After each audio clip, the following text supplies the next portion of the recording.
Walking with Spirit with Dr. Ruth Anderson on the International Angels Network and Enlightened World Network. I'm coming to you live tonight from Colorado. I'm your host, Ruth Anderson, and I'm coming to you live. And if you all would want to call in and share some comments with us, you may do that later in the show by calling 1-516-453-9162 and pressing number 1. Here at International Angels Network, we explore spirituality, angels, spirit guides, our loved ones on the other side, and much more. Our radio podcasts are available to you on Pocket Casts, Pinterest, Player FM, Podchaser, and now Overcast Radio. Listen to us on Alexa and Echo Amazon devices or download the TuneIn app. These are all easy sites to use and make it simple to listen to our archive shows. This episode of International Angels Network is sponsored by Holistic Light Rejuvenation Center. For more information, visit holisticrejuvenate.com. Sunday Sturgeon is the founder and CEO of Holistic Light Rejuvenation Center and is a host on our network. We are pleased to announce that International Angels Network is now also sponsored by Audible by Amazon. If you go to www.audibletrial.com/International Angels, you can get a free audiobook. So please check that out today.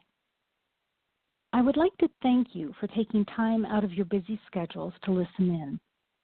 This show is called Walking with Spirit. Walking with Spirit means consciously living in the physical realm with frequent connection to the divinity in the spirit realm and being open to all that they want me to experience. Every day I check in with my guides, Divine Mother and God, sometimes seeking guidance, sometimes seeking connection, and sometimes seeking their healing abilities. Many days I receive lessons by hearing, seeing, or feeling signs coming in from the energetic realm. I never know what my day is going to look like or what the next learning might be. I'm an author and a spiritual counselor providing individualized, transformational experiences for my clients using Holy Fire Reiki, energy work, and connection with the spiritual divinity, including the Divine Mother, Archangels Michael, Gabriel, and Raphael. Each week, I share a story about an experience I had while walking with Spirit. I walked out of my favorite big box store today. The name shall remain nameless, but every time I'm there, I'm reminded of a red and white bullseye. As I walked out the outdoor with my loaded cart, I saw a woman and her son walking to the store through the outdoor. I literally thought to myself, what kind of person walks in the outdoor? They must be unafraid to challenge the status quo. They must be really okay to buck the system and do so unabashedly. I think I admire that. I know that I have at times pushed boundaries, although always within realistic, self-set limitations. How else do you think I got the name the Chaperogue on my daughter's middle school field trips? And then I got to thinking, does Enlightened World in any way push boundaries? Yes, I believe it does. Enlightened World encourages people to step outside of their self-imposed boundaries and free themselves of how they see themselves in the world. Lightworkers, listeners, and readers are encouraged to stretch themselves, imagine themselves in community with other like-minded individuals across the planet, regardless of religion, race, creed, or culture. At Enlightened World, we are encouraging everyone to stand together, hearts to hearts, spirit to spirit, in communication and connection with archangels and members of the spiritual divinity. So yes, I suppose in a way, we at Enlightened World are walking in the outdoor. In the parking lot, I put my groceries in the car. I realized I had forgotten something, so I headed back into the store. As I approached the outdoor, I wanted to see what the woman and her son saw when they walked in. I wanted to feel what it would feel like to go rogue. As I got closer to the outdoor, I saw two women walking out. They didn't seem to notice that I was walking in against the flow. And then I saw the sign on the outside door. It didn't say out. It said in. Did I, in my own mind, determine that there was an indoor and an outdoor? Did I superimpose my own limitations where really there were none in the first place? How does this all relate to Enlightened World? Maybe I had pre-existing judgments that people from different countries wouldn't be interested or willing to come together in order to meditate or pray on behalf of the planet and connect with the spiritual divinity. I realize that there is no reason for me to have any preconceived notions about how people will or won't think or behave. Enlightened World is a space of the heart and the soul. I know for me, when it comes to the soul, I don't see differences or the aspects of the world that keep people at odds with each other.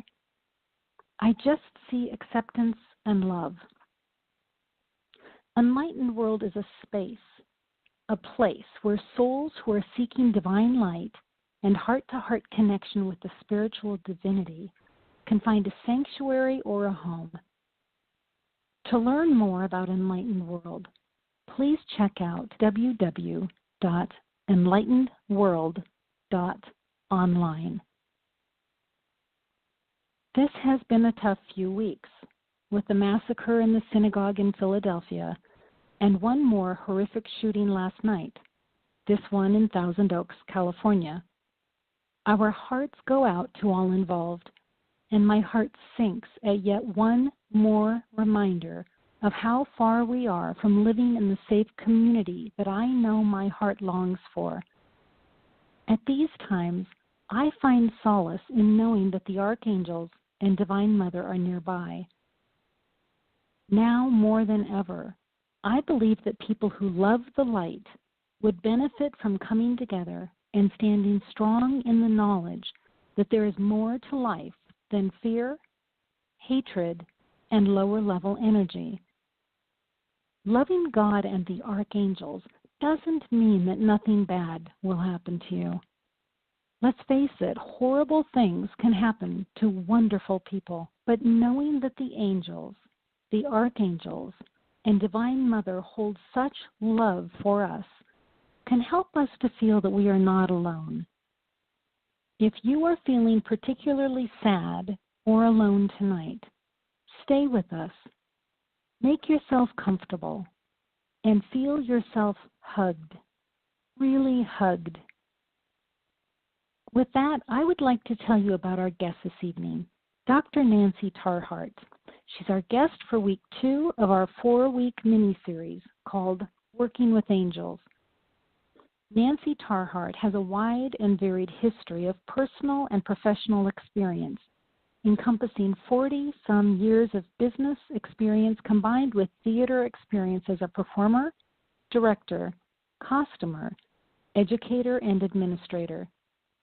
An intuitive and mystic, the understanding of her gifts fully ignited in 1999 when she enrolled in a part-time undergrad program for adult students, from which in 2005 she earned a BA in Philosophy and Religious Studies, summa cum laude, from the Notre of Maryland University. She continued on her Spirit Sophia guided academic journey, and in 2013 was awarded a PhD in Religious Studies with a concentration in Feminist Theory, the Divine Feminine, and Marian Studies from the University of Trinity, St. David, Lampeter, Wales.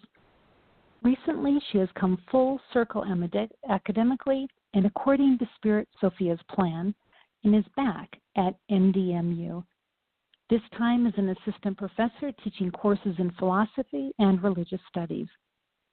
Nancy is also an ardent fiber artist who enjoys traveling, writing, gardening, reading, and sharing her home with her beautiful black kitties, Callie and Bastet.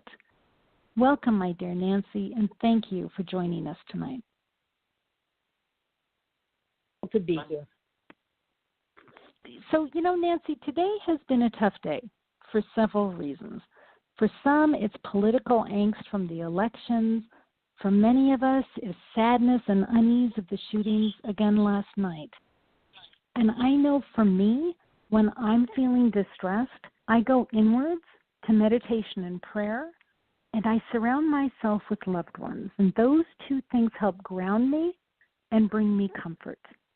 Nancy, where do you find your comfort? I would have to say that, I find my comfort in my home. It's safe. It is sacred. It carries with it an energy that is all-encompassing and loving. And yet when I step out, because I have to, not have to, because I work, I teach, and so I walk onto the campus. And campuses these days can be a little chaotic, and they're not always safe feeling. The young people are apprehensive. They're apprehensive with what's going on in the world. They're apprehensive because of the violence that has taken hold in some of the, on some of the campuses. So you have a little bit of an edge going on, but the community at the school is just that. It is a community. And the students, when they are presented with a mentor or a teacher or a friend who can face them and share information with them in a loving, supportive, and I guess fair way, they start to respond to that. And if I'm calm, they start to calm. And so there begins this give and take, this lovely synergy and exchange of energy that comes back and forth. And it certainly doesn't hinder things to realize that I am on the campus of one of the oldest Catholic universities for women in the country. So you have, it was founded by nuns, the School Sisters of Notre Dame. And so you have this sort of protective bubble over the university, and that just permeates the walls and permeates the grounds. So whatever angst the students may have, there are indeed angels at that school and hovering over that school and making sure that their love is felt and making sure that their support is there for those who are willing and able to realize it, and for those who aren't.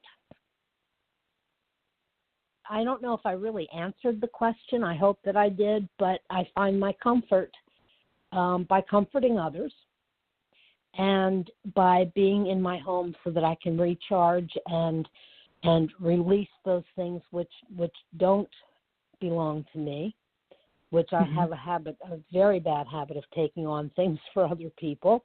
So I release that. And, of course, my cats do their magic, and there are angels that flit in and out of my home. And there are angels that I see every day in my life. When you were telling your story about your box store, all I could think of was the fact that woman and young boy were angels that walked in there to show you something that you needed to see.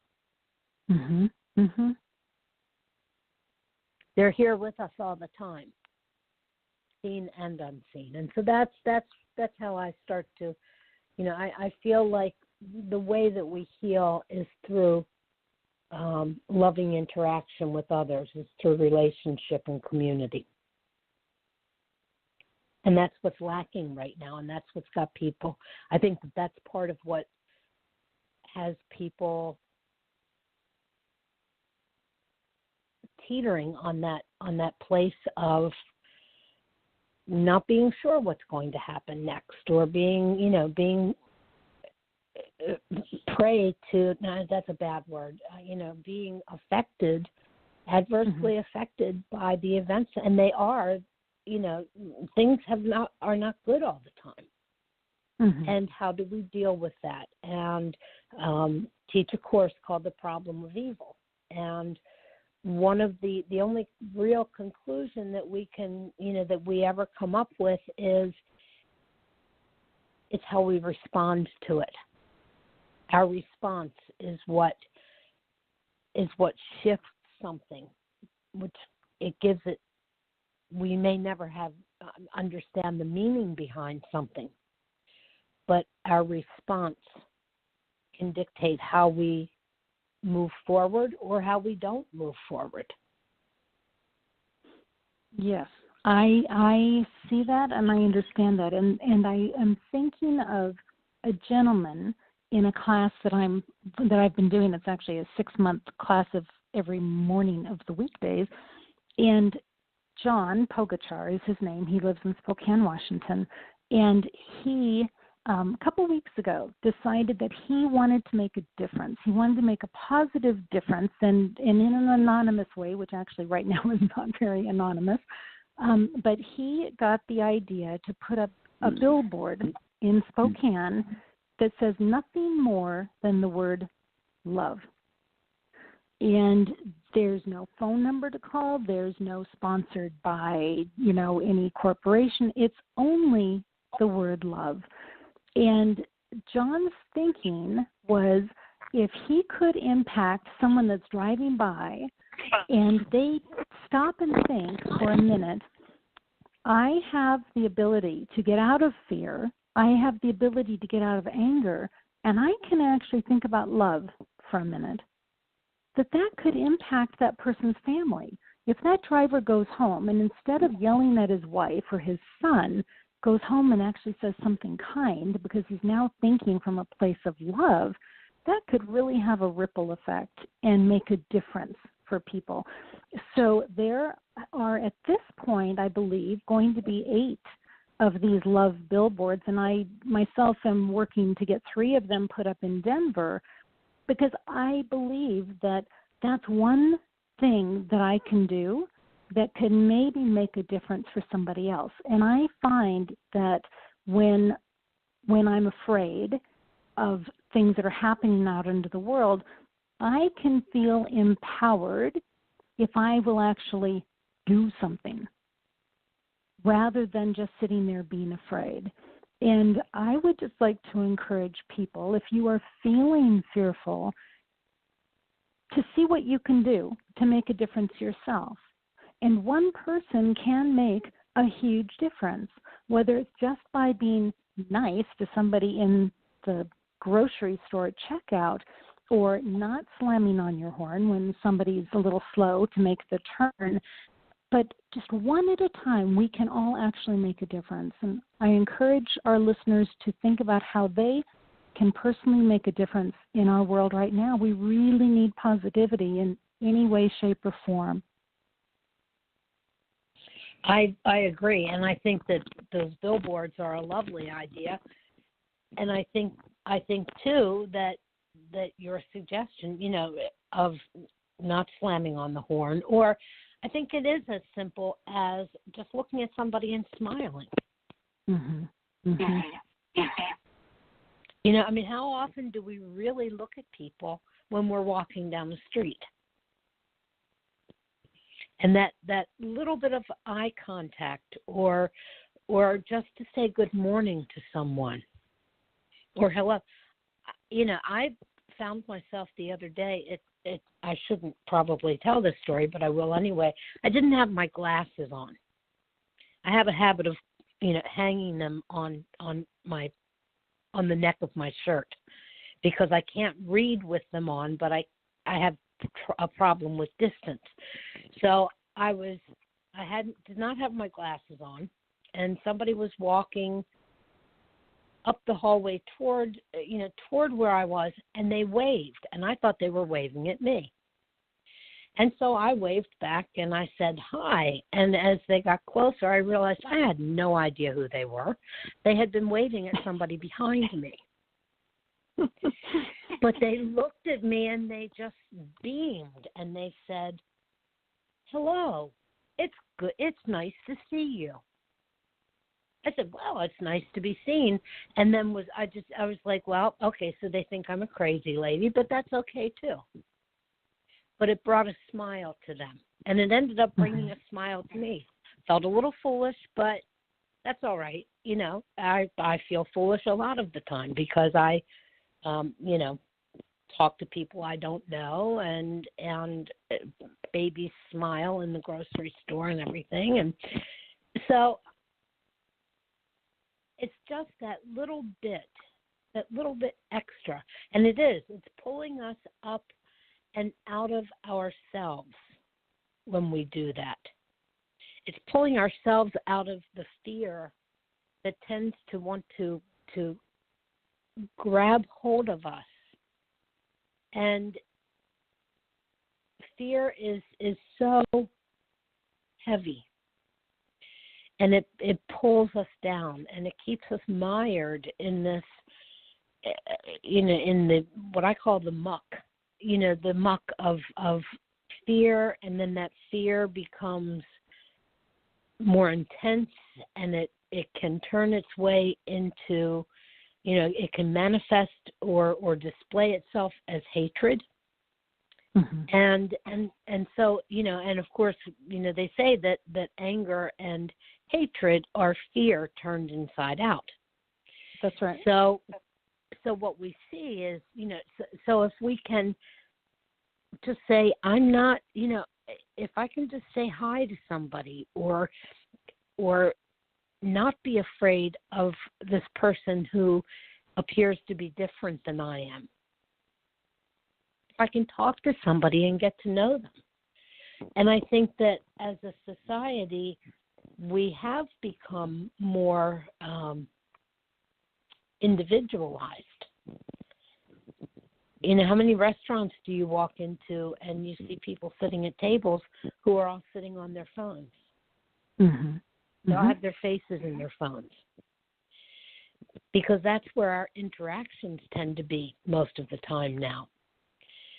So if we can come back into that more human element where we are flourishing, we're working toward our flourishing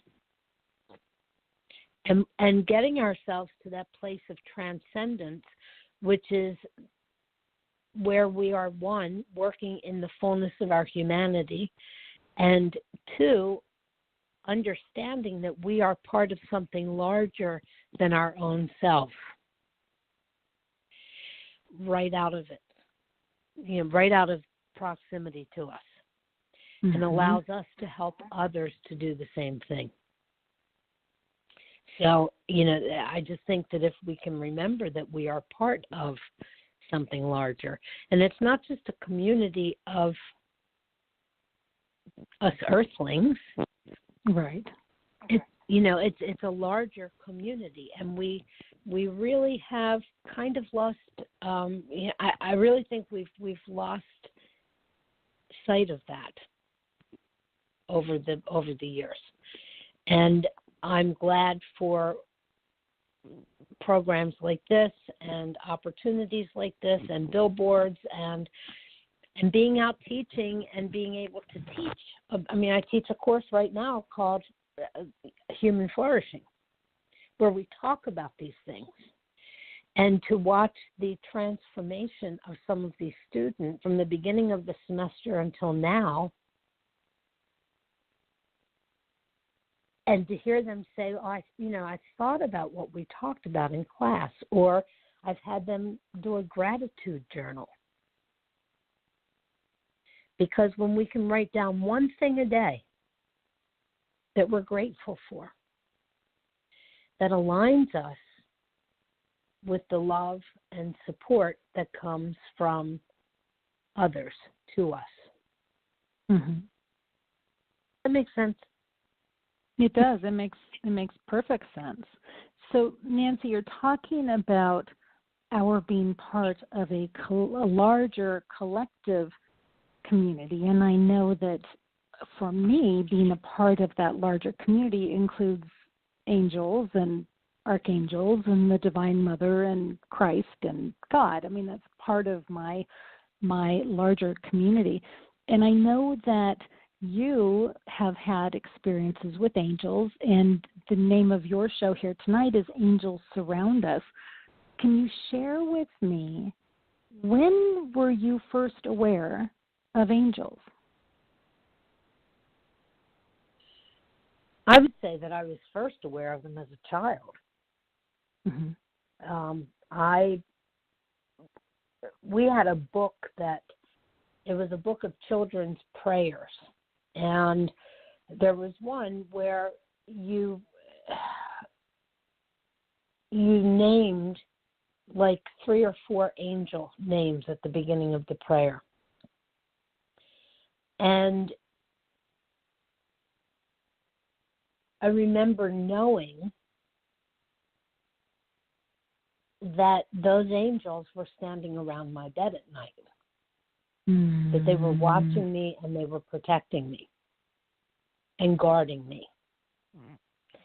And as I got older, of course, sometimes that just doesn't stay with you. It's not as to the forefront of your mind as you would like it to be.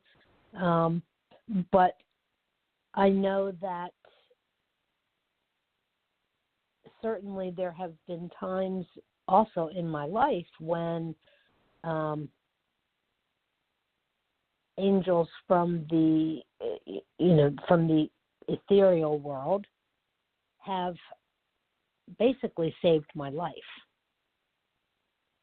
Can you talk to us about that, Nancy? Can you give us an example of that? There was one experience where I was very, very tired, and I was driving home. I had done 2 shows that day, and worked in between the shows, and it was a very physically difficult show to do. We were on stage all night long. We were dancing, we were singing, and it was very hot. And we had no air conditioning, in off stage or in the dressing room. So we were sweating like lions. And I was like, I'm just so tired. I'm going home. Normally we would go out, and get something to eat or something, but I was like, I'm going home. So I was driving on, we call it the Beltway, and it's an interstate highway. It's a high-speed highway. And I was like, you know what? I need to get off of this and go sort of the back way, because I will be more alert if I go the back way, and and it'll be fine. Because I felt like I was going into I was being lulled into sleep. So I pulled off, and I'm going the back way, and all of a sudden I realized that I was really having trouble staying awake. It was almost like somebody or something was forcing my eyes closed. And I couldn't understand. I didn't know what was going on. And to this day, I'm still not 100% sure what was going on. Suddenly, I jolted myself. It wasn't like waking up. It was just my body kind of jolted. And I realized that my car was headed for a tree. Wow. Now, this was a back road. It was country, and it was very dark. And I thought, oh, my. And I went to put my foot on the brake, And my car literally lifted up off of the ground, did a circle or a half circle, and then was very gently put back down, halfway on the road, halfway off the road, but facing the other way and in between, like it was parallel parked, in between two trees. Holy cow. So I sat there for probably a good 15, 20 minutes because I was like, how did that happen? What just happened? Then I just said, thank you.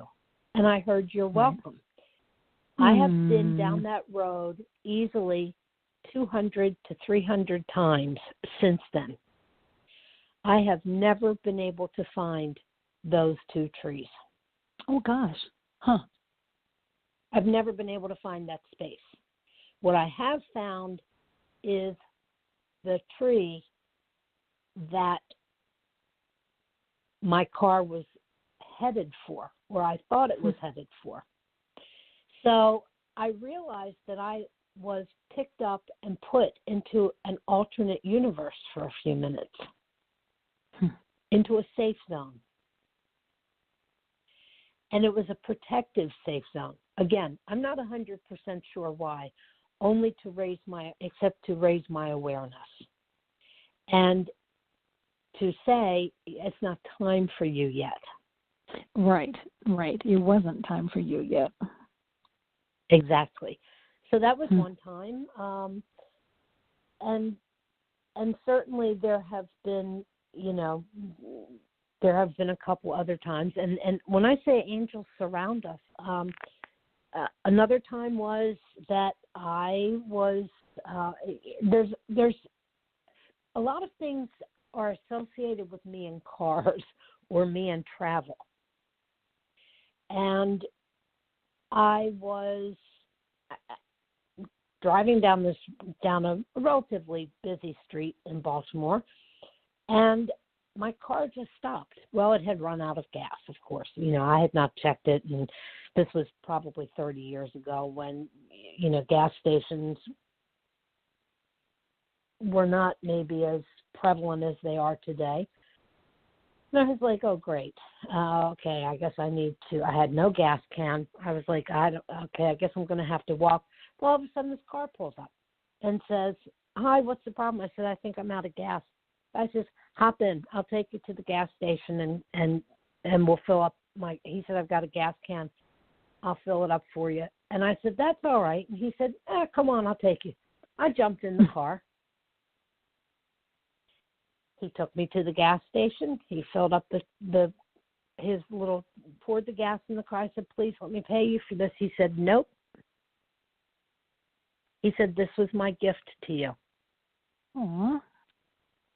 I said, well, thank you. And he just looked at me and he smiled and he said, you'll pass it on to somebody else one day. He said, that's what we're here for. And off he went. I never saw him again. I can't imagine why I would have. Right. But there seem to be people who approach me when I need help getting someplace or being someplace or, I remember one time I was actually in Chicago and I had never been there before. And I had not made the reservations, the plane, the airline reservations myself. And the plane got me into Midway Airport, but I needed to be at the Sheridan in Northbrook, which is like the other side of Chicago for Midway. And I didn't know that. So I go, I'm looking for a shuttle. There's no shuttle. And then I go up to a cab driver who just laughed at me and said, sure, you want to pay $150 for a cab ride? I'll take you. I said, you know what? Let me see. So I go in and I said, how much would it cost me to rent a car? And I didn't have much cash with me because I had just started a job. I had been laid off from a job that I had had for 9 years. So I had just started a job. Cash was low. I was like, oh, my land. And this man just looks at me. He says, where are you going? I said, I need to get to the Northbrook Hilton. He said, you know what? He said, how about if I take you up to O'Hare? He said, I need to get to O'Hare. He said, I can take you up there. He said, you can get a shuttle and everything will be fine. Okay. Now, who in their right mind gets into a car with a complete stranger in a city that they have no idea where they are? And I remember telling, and I told the story to my father when I got home. And I said, and my mother was horrified. Yeah. My mother was like, you got into, how could you do that? And my dad just looked at her and he said, you know what? He said, I'm always telling everybody in this family, there's good people in this world. Aww, that's sweet. And I said, but you know what? I don't think he was a person. I said, I just seem like a person. And I think that we forget that angels really are around us all the time. Angels take on human form a lot.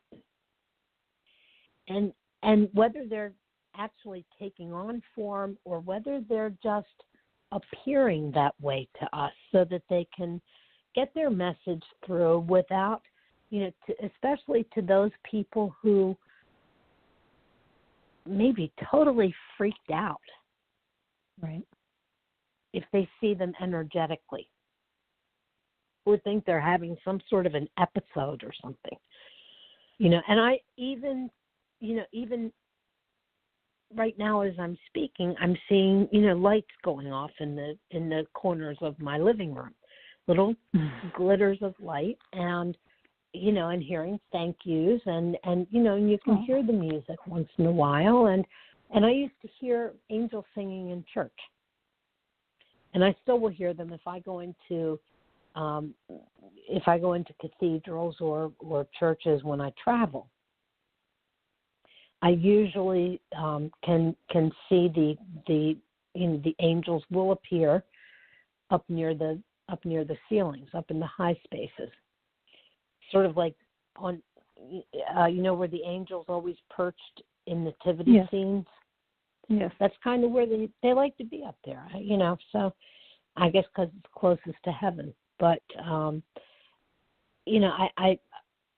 think that we really do forget, and we forget that we are walking angels too. We humans aren't that far away from the angels. We've just kind of forgotten that we once had wings. That's my theory anyway. Yeah, that's very sweet. When you were talking about angels sort of up toward the ceiling, I was reminded last time I flew out of DIA, which is our international airport that's nearby, as I was walking down the corridor, I am noticing angels up along, almost as if, how gargoyles, they'll put them up like up towards there was angels, and they were like lining up on the hallway as I'm walking, and there's thousands of passengers, and I'm looking at these angels, and I've never noticed them in the airport before, and I really wondered to myself, was there going to be like some disaster that the angels were here already? But I was intrigued with them, and then I got on the plane, and there were two angels on the plane. And one of them was standing at the end of my row. So I was at the window seat, and the angel was in the hallway, what do you call that, the aisle. And I had to laugh, actually, because as the flight attendant brought the cart, the angel, stepped in to get out of the way. And I cracked up. I actually laughed out loud because I thought, okay, angel, they can just go right through you. I mean, but the angel stepped out of the way. It was very interesting but I am noticing more and more, and maybe it's just because I'm getting where I can see them better, or maybe they're showing themselves to me more, or maybe there's more angels here right now. I don't know, but I am definitely more and more aware of it. I think it's all of the above, Ruth. I think there's more coming in. I think that certainly when we become more aware, we start to see more. But I really do think that that we're seeing more because they feel like they are being needed more. Yeah. Whether we are actively asking for help, they are coming in to well, I guess best way to say it is to do their job. To sort of help to take care of us and love us and act as guardians or support for us. And I know that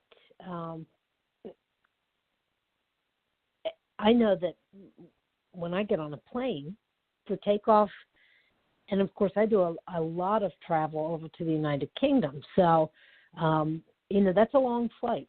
And right. There's been a couple of times that I've been like a little uneasy getting on the plane.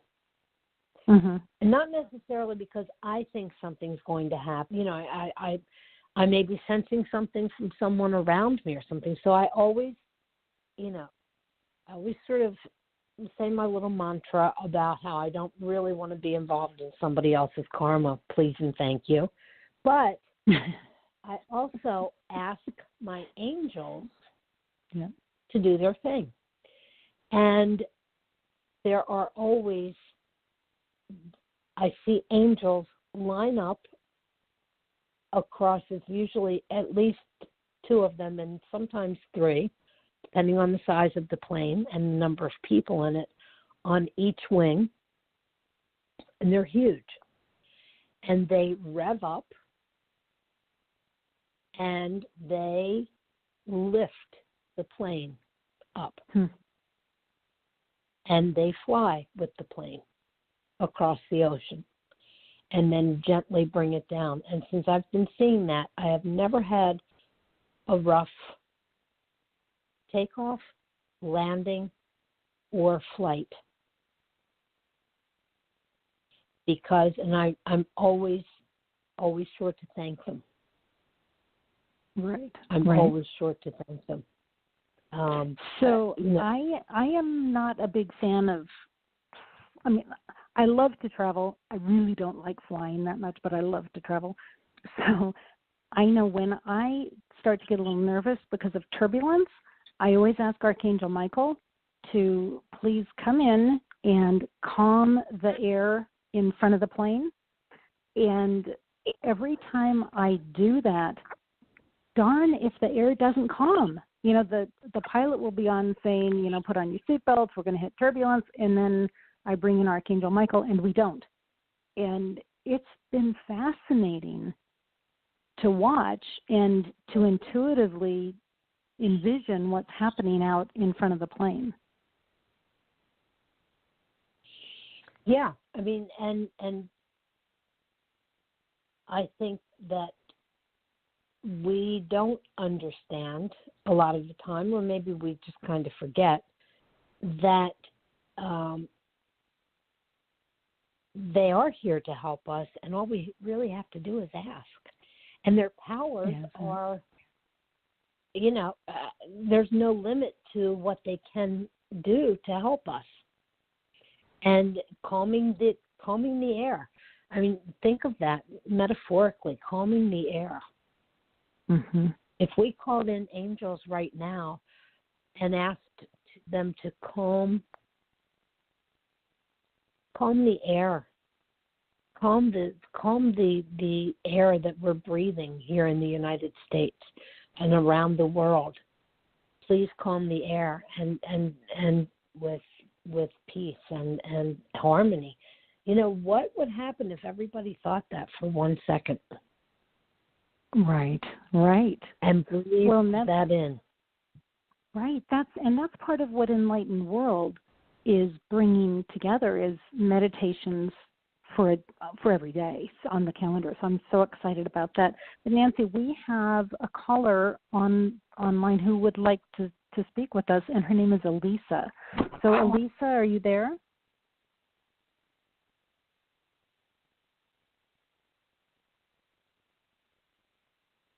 Elisa, are you with us? No, we lost Elisa. Okay, she hung up. So we were talking about Enlightened World, and one of the things that we're doing, Nancy, is putting together for every day of the year a 15 to 20-minute meditation, guided meditation that folks can just go on, click on the day, and listen, become prayerful, go into meditation, and have that quiet time with the divine light and with the divinity. And I just have to believe with people coming together, we know that there's more power with, more intention, more purpose with more than one person coming together to pray and meditate on behalf of the planet and humanity and to have connection with the spiritual divinity. So I'm very excited about that coming together. And I think that that's great. But you know what I would also urge and encourage people to do is to not limit that to meditation or prayer time. To be consciously aware of it in their daily routine. Good point. To be present with it and to carry that outside of the meditation room or outside of the of the prayer room or the prayer routine, because that way we're really reinforcing the message on a more what's the word I want kind of everyday level. That it's a more if we can be present enough to then carry those intentions out into the world, we're approaching it on two different levels. I guess that's what I'm trying to say. We're getting two birds with one stone, so to speak. And I think that it just strengthens it. It strengthens the whole thing. Because, I know that sometimes I meditate and then halfway through the day I'm like, something might happen that gets me upset or something like that. And so I sort of forget that lovely, connective, spiritual experience that I had earlier in the day. Because life takes over. So, life events. Yep.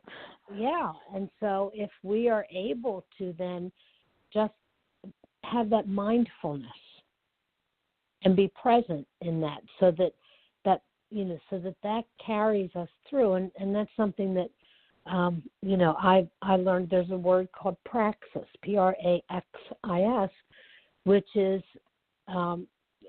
it's basically action that's been combined with knowledge.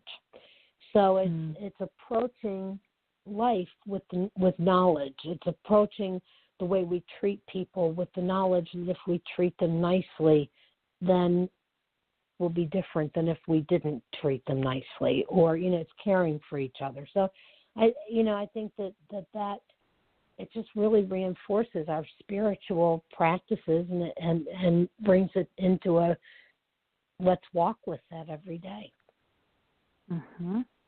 Yes. Nancy, so we have, I'm looking at my clock, we've got 7 minutes where we can be talking here. If folks don't know how to connect with archangels or angels or the spiritual divinity, what guidance could you share with them?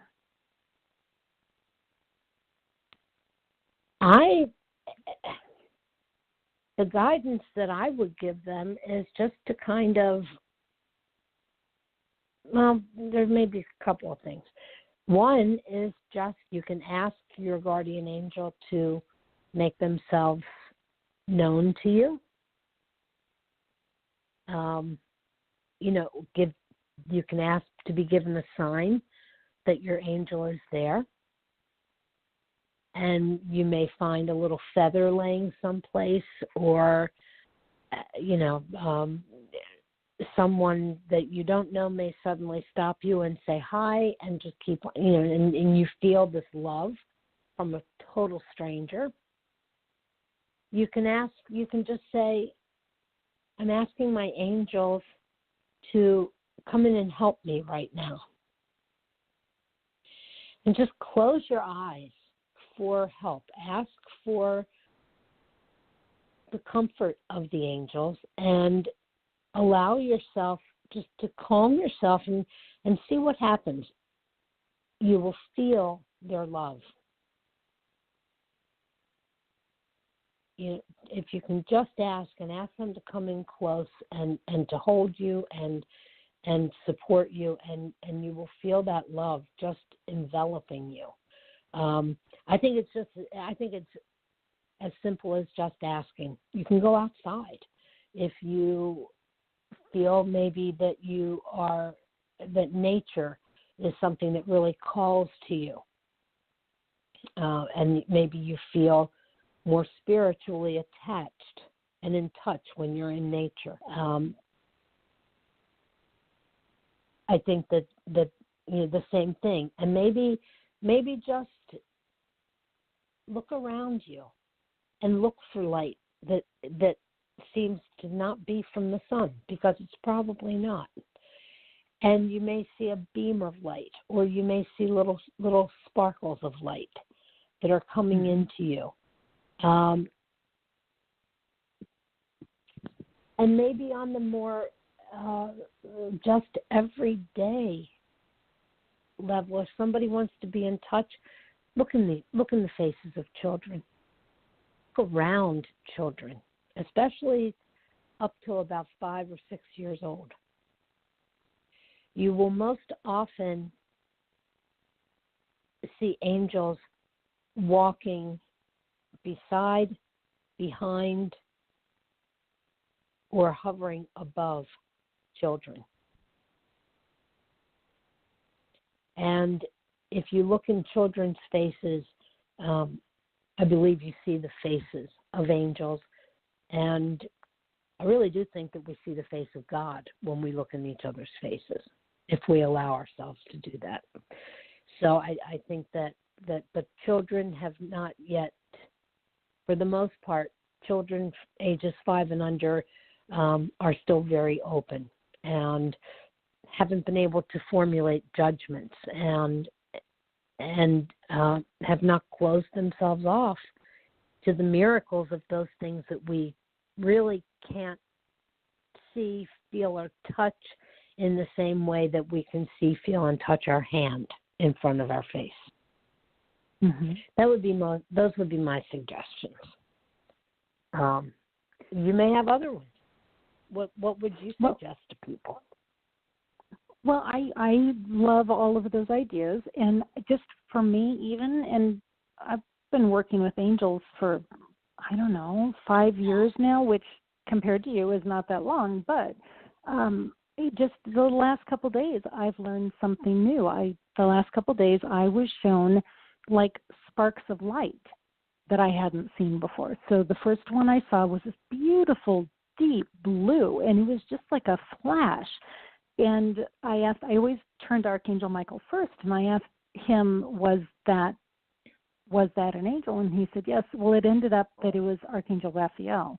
And then the next day I had a white flash, and Archangel Michael said that was him. So they are starting to show me themselves in different ways now. So that's exciting to me. Very nice. Yeah, absolutely. And I think they're going to show themselves differently to different people too. Mm-hmm. Mm-hmm. I think that they communicate differently with each of us, and they appear differently in many cases. I mean, when I have seen white angels, it's been, for example, Metatron. Mm-hmm. So that's, it's interesting that Michael would appear in white light to you, but that there was a significance for that too. Right. I personally thought that Archangel Michael would show up as the dark blue because that's the color that I associate with him, so I was a little surprised by that, but open to it nonetheless. So, Nancy, we just have 1 minute left, but I want to make sure that people know that you are an author of a book that is not out yet. It's going to be coming out in March of 2019, and it's called Beyond the Veil, Unmasking the Feminine. And I was very fortunate to be able to write the foreword for that book, and I can't wait for it to be out in everybody's hands. And I'm going to have to say good night, Nancy. Thank you so much for being with us here tonight, talking about the angels and talking about what we can do to feel connected to the divinity and feel like we have a little more ability to make some changes in our world. So thank you so much for being with us tonight. Thank you, Ruth. It's been my pleasure and my honor. Oh, thank you. So to all of our listeners, thank you so much for listening in. It's always a pleasure to have you all with us, and it's truly an honor to be among the hosts of International Angels Network and Enlightened World Network. If you're listening in on International Angels Network, we're excited to announce a show called Living Shamanically with Garrett Jackson. This show will air once a month on Mondays. And please join us on Tuesdays at 9 o'clock Eastern Time for Diane Morgan with Angel Navigation. Wednesday's show is called Angel Talk with Sue with host Sue Broom. Saturdays we have Susie Parrott out of London, so please check out these other shows. And I look forward to walking with Spirit and you next week. So good night and God bless.